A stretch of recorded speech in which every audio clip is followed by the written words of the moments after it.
Dictation शुरू होगा 5 second बाद।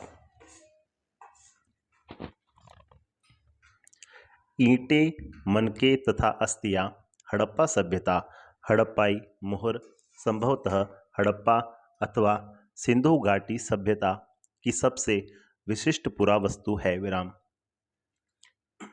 सेलखड़ी नामक पत्थर से बनाई गई इन मोहरों पर सामान्य रूप से जानवरों के चित्र तथा एक ऐसी लिपि के चिन्ह उत्कीर्णित हैं जिन्हें अभी तक पढ़ा नहीं जा सका है। विराम।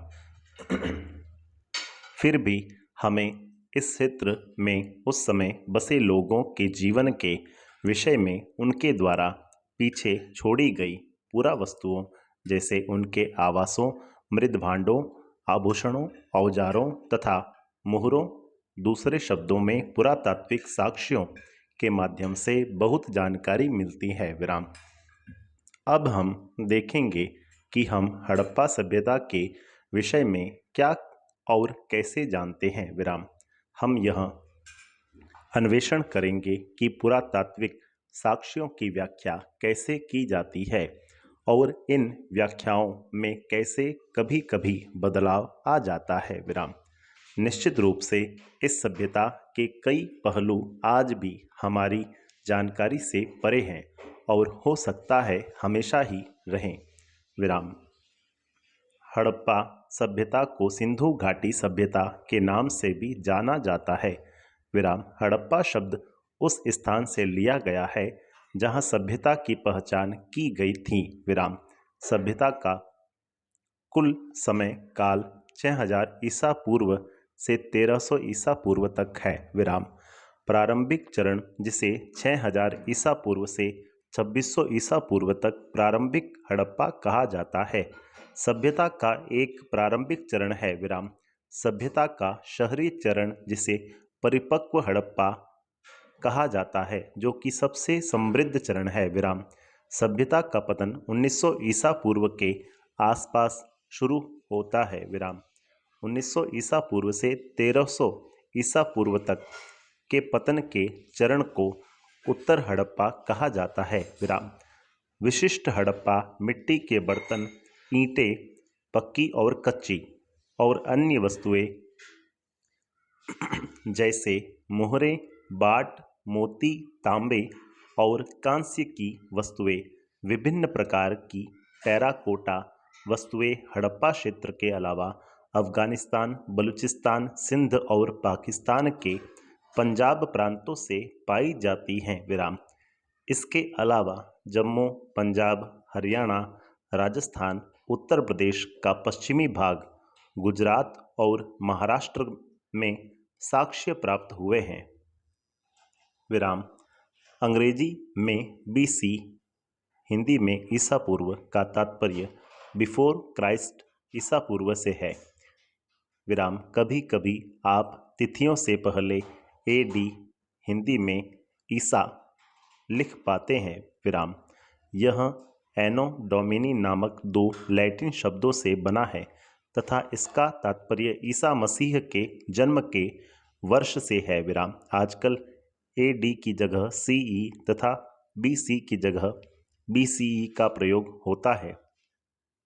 सीई अक्षरों का प्रयोग कॉमन एरा तथा बीसीई का बिफोर कॉमन एरा के लिए होता है। विराम। हम इन शब्दों का प्रयोग इसलिए करते हैं क्योंकि विश्व के अधिकांश देशों में अब कॉमन एरा का प्रयोग सामान्य हो गया है। विराम। कभी कभी अंग्रेजी के बीपी अक्षरों का प्रयोग होता है जिसका तात्पर्य बिफोर प्रेजेंट है। विराम।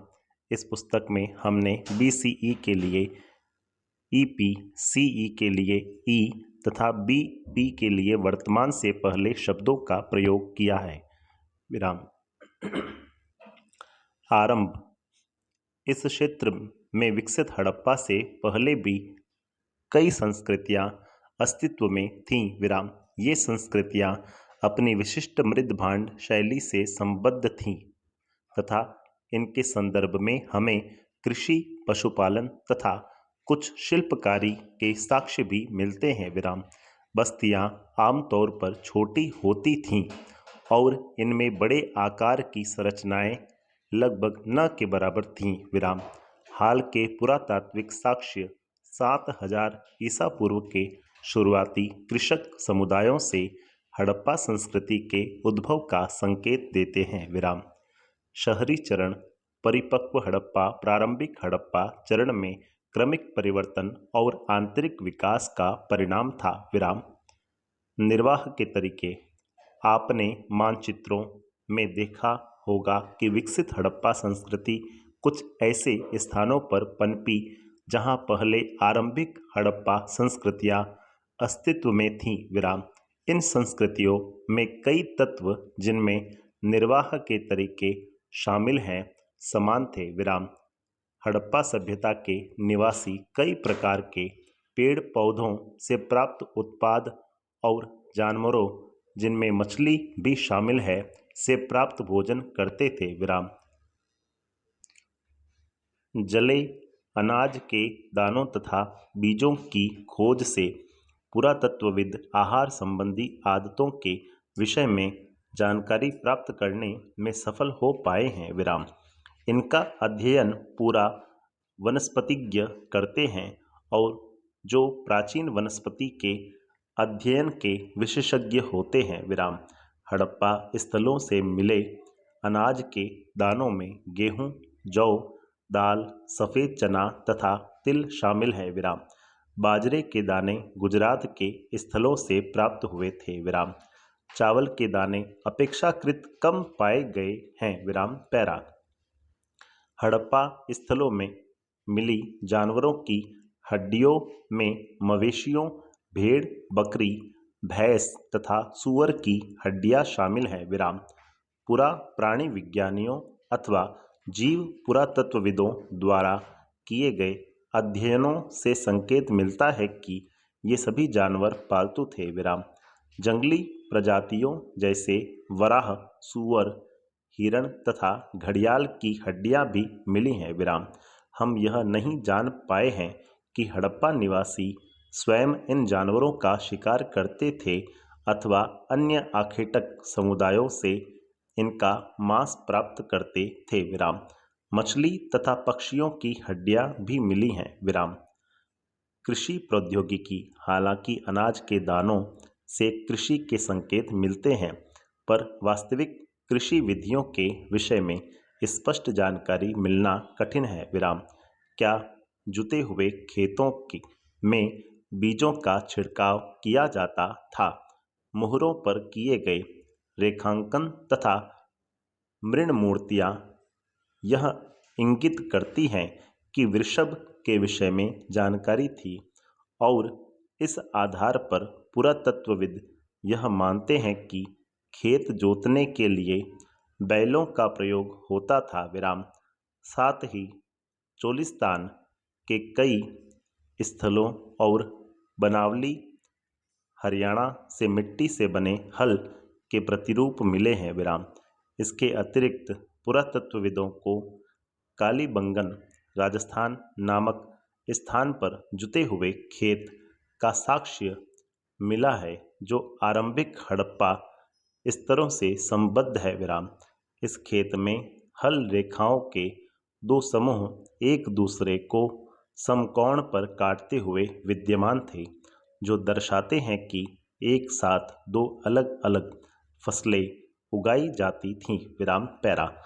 पुरातत्वविदों ने फसलों की कटाई के लिए प्रयुक्त औजारों को पहचानने का प्रयास भी किया है। विराम।